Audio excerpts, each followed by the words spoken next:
আয়নাঘর নিয়ে নির্লজ্জ অবস্থান নিচ্ছে ফ্যাসিবাদীরা, বলছে উপদেষ্টা আসিফ। শেখ হাসিনাকে ফেরত চেয়ে ভারতে তাগিদপত্র দেবে বাংলাদেশ। জানাবো মার্চ টু ঢাকা ঠেকাতে যে পরিকল্পনা করেছিল শেখ হাসিনা সরকার। এবং সর্বশেষ জানাবো অস্থিতিশীলতা বন্ধের উপায় খুঁজছে সরকার, প্রশাসনকে বার্তা। এতক্ষণ শুনছিলেন সংবাদ শিরোনাম, এবারে বিস্তারিত। আয়নাঘর নিয়ে নির্লজ্জ অবস্থান নিচ্ছে ফ্যাসিবাদীরা, বলছেন উপদেষ্টা আসিফ। পুরো বিশ্ববাসী যখন আয়নাঘর দেখল, তারপরেও ফ্যাসিবাদী শক্তি সেটা অস্বীকার করার মতো নির্লজ্জ অবস্থান নিচ্ছে বলে মন্তব্য করেছেন স্থানীয় সরকার, যুব ও ক্রীড়া উপদেষ্টা আসিফ মাহমুদ সজীব ভুঁইয়া। আগের দিন অন্তর্বর্তী সরকার নির্বাচিত সুনির্দিষ্ট কিছু গণমাধ্যম ও ভুক্তভোগীদের সঙ্গে নিয়ে আয়নাঘর নামে পরিচিত গোপন বন্দিশালা পরিদর্শনের বিষয়ে কথা বলেন আসিফ মাহমুদ। তিনি বলেন, কিন্তু সেটা করে কোনো লাভ হবে না, কারণ ইতোমধ্যেই জুলাই অভ্যুত্থানে তাদের গণহত্যা আন্তর্জাতিকভাবে ডকুমেন্টেড এবং প্রকাশিত হয়েছে। আয়নাঘরও আন্তর্জাতিকভাবে ডকুমেন্টেড ও প্রকাশিত হবে। উপদেষ্টা বলেন, ফলে জাতীয় আন্তর্জাতিকভাবে একটি ফ্যাসিবাদী গণহত্যাকারী শক্তি যারা গুম খুনের মাধ্যমে ক্ষমতায় টিকেছিল, তারা আজীবন জনগণের শত্রু হিসেবে স্বীকৃতি পাবে। এ সময় নিজের অভিজ্ঞতার কথা স্মরণ করে তিনি বলেন, শুধু রুমের ভেতরে ছাড়া আর কোথাও আমার চোখ খোলা হয়নি। শেখ হাসিনাকে ফেরত চেয়ে ভারতে তাগিদপত্র দেবে বাংলাদেশ। ক্ষমতাচ্যুত প্রধানমন্ত্রী শেখ হাসিনাকে আসামি প্রত্যর্পণ চুক্তির আওতায় ফেরত পাঠানোর আহ্বান জানিয়ে অন্তর্বর্তী সরকার ভারতকে যে চিঠি দিয়েছে তার সঙ্গে দরকারি সব কাগজপত্র পাঠানোর কথা বলেছেন পররাষ্ট্র মন্ত্রণালয়ের মুখপাত্র রফিকুল আলম। তিনি বলেন, সরকার সিদ্ধান্ত নিলে ভারতকে ওই চিঠির বিষয়টি আবার মনে করিয়ে দেওয়া হবে। কি কি কাগজপত্র পাঠানো হয়েছে সে বিষয়ে এক প্রশ্নে মুখপাত্র বলেন, কূটনৈতিক পত্রের সঙ্গে সেট অফ ডকুমেন্ট সংযুক্তি হিসেবে গেছে। এটার মধ্যে কি কি জিনিস আছে এটা যারা পাঠিয়েছেন তারা ভালো বলতে পারবেন, কিন্তু আমি দেখেছি যে এটার সঙ্গে অনেক কাগজপত্র গেছে। তো আমরা ধারণা করি যা যা কাগজ এখানে থাকা দরকার সবগুলো সেখানে আছে। হিসাব করা প্যাকেজ পাঠানো হয়েছে। প্রবল গণ আন্দোলনের মুখে গত 5ই আগস্ট ভারতে চলে যাওয়ার পর থেকে সেখানেই আছেন আওয়ামী লীগ সভাপতি শেখ হাসিনা। তার দলের জ্যেষ্ঠ নেতাদের কয়েকজন গ্রেফতার হলেও অধিকাংশই এখনো আত্মগোপনে। এর মধ্যেই ছাত্র জনতার আন্দোলনের বিরুদ্ধে আওয়ামী লীগ সরকারের চালানো দমনপীড়নকে গণহত্যা বিবেচনা করে আন্তর্জাতিক অপরাধ ট্রাইব্যুনালে শেখ হাসিনা সহ অন্যদের বিচারের উদ্যোগ নিয়েছে অন্তর্বর্তী সরকার। একাধিক মামলায় শেখ হাসিনার বিরুদ্ধে পরোয়ানাও জারি করা হয়েছে। প্রত্যর্পণ চুক্তির আওতায় তাকে দেশে ফেরত পাঠানোর অনুরোধ জানিয়ে গত 23শে ডিসেম্বর ভারত সরকারকে কূটনৈতিক পত্র পাঠায় অন্তর্বর্তী সরকার। ওই সময় ভারতীয় সংবাদ মাধ্যমের খবরে বলা হয়, শেখ হাসিনাকে ফেরত না পাঠানোর অবস্থানে আছে ভারত সরকার। ঢাকার চিঠির জবাব দিতে দিল্লি কয়েক মাস সময় নিতে পারে, এমন কথাও বলা হয় সেসব প্রতিবেদনে। এরপর প্রায় 3 মাস পেরিয়ে গেল, বাংলাদেশের পররাষ্ট্র মন্ত্রণালয় বলছে উত্তরের প্রত্যাশা অপেক্ষা করবে ঢাকা। সরকারের রাজনৈতিক ও কূটনৈতিক সিদ্ধান্ত হলে তাগিদপত্র পাঠানো হবে। এটি কূটনৈতিক নাকি রাজনৈতিক সিদ্ধান্তের বিষয়ে এমন প্রশ্নে পররাষ্ট্র মন্ত্রণালয়ের মুখপাত্র বলেন, দুটোই। আপনারা জেনে থাকবেন, প্রধান উপদেষ্টা বলেছেন রিমাইন্ডার একটা পাঠানো হবে। রাজনৈতিক নেতৃত্ব যখন মনে করবে যে এটা সঠিক সময়, তখনই এটা পাঠানো হবে। আরেক প্রশ্নে তিনি বলেন, আমরা উত্তর প্রত্যাশা করে যাব। আপনারা জানেন যে এখন পর্যন্ত ওদের পক্ষ থেকে কোনো উত্তর পাইনি, কিন্তু আমরা উত্তর প্রত্যাশা করেই যাব। জুলাই আগস্টে মানবতা বিরোধী অপরাধের সঙ্গে সাবেক প্রধানমন্ত্রী শেখ হাসিনার জড়িত থাকার বিষয়ে জাতিসংঘ যে প্রতিবেদন দিয়েছে তা প্রত্যর্পণের ক্ষেত্রে চাপ তৈরিতে ভূমিকা রাখবে কিনা সেই প্রশ্ন করেন একজন সাংবাদিক। উত্তরে মুখপাত্র রফিকুল বলেন, প্রতিবেদনটির যেই অংশগুলো প্রকাশ্যে এসেছে এটা যে কোনো মানুষের মনে নাড়া দেওয়ার জন্য যথেষ্ট। সুতরাং আমি বলবো, আপনার প্রশ্নের উত্তর আমার বক্তব্যের মধ্যে লুকায়িত আছে।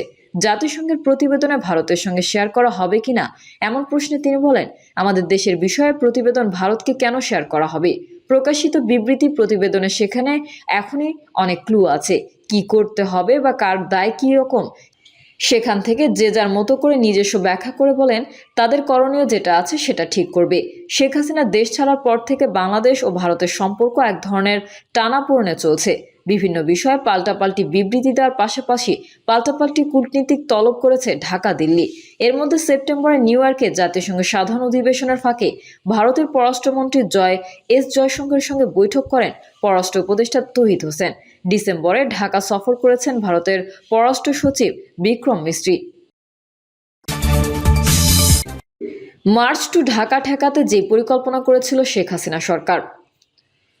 বৈষম্যবিরোধী ছাত্র আন্দোলনের ডাকা 5ই আগস্ট মার্চ টু ঢাকা কর্মসূচি ঠেকাতে তৎকালীন প্রধানমন্ত্রী শেখ হাসিনার নেতৃত্বে 4 আগস্ট 2 দফায় উচ্চ পর্যায়ের বৈঠক হয়।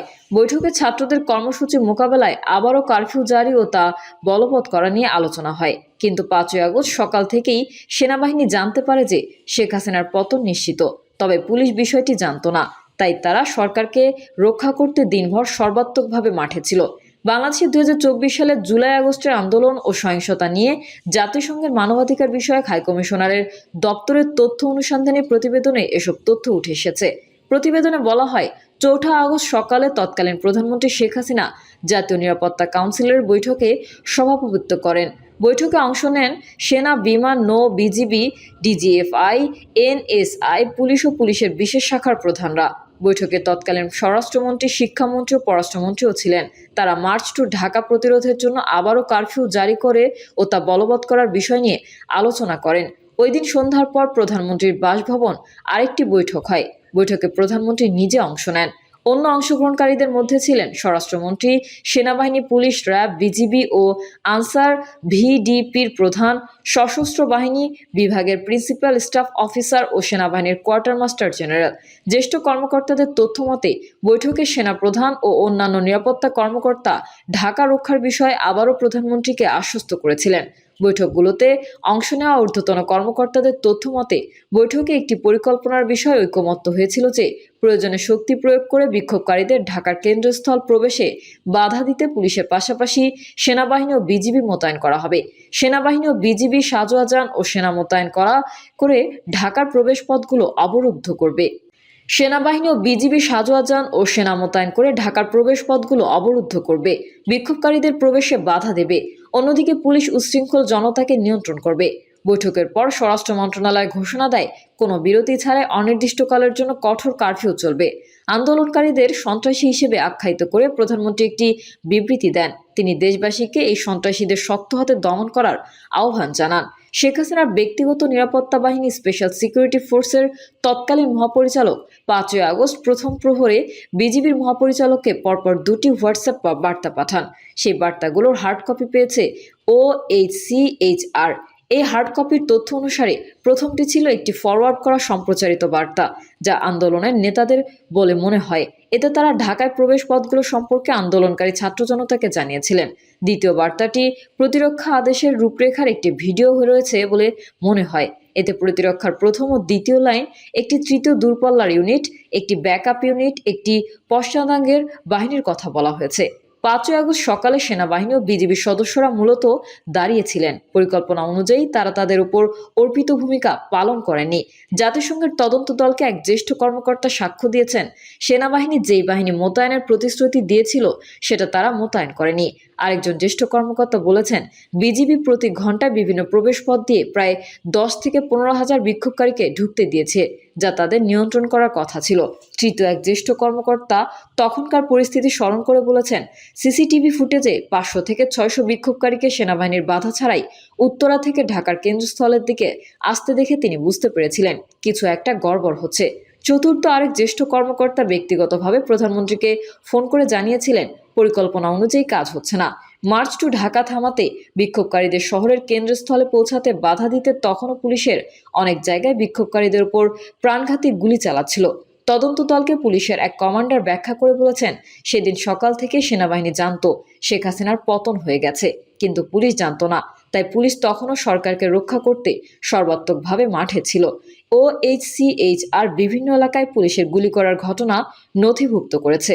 সবকটির ধরনই ছিল একই। প্রিয় দর্শক, এই ছিল এখনকার সর্বশেষ সংবাদ। আপডেট সংবাদ পেতে চ্যানেলটি সাবস্ক্রাইব করে বেল আইকনটি ক্লিক করুন। কমেন্টে আপনার মতামত জানিয়ে আমাদের সাথেই থাকুন। ধন্যবাদ সবাইকে। আল্লাহ হাফেজ।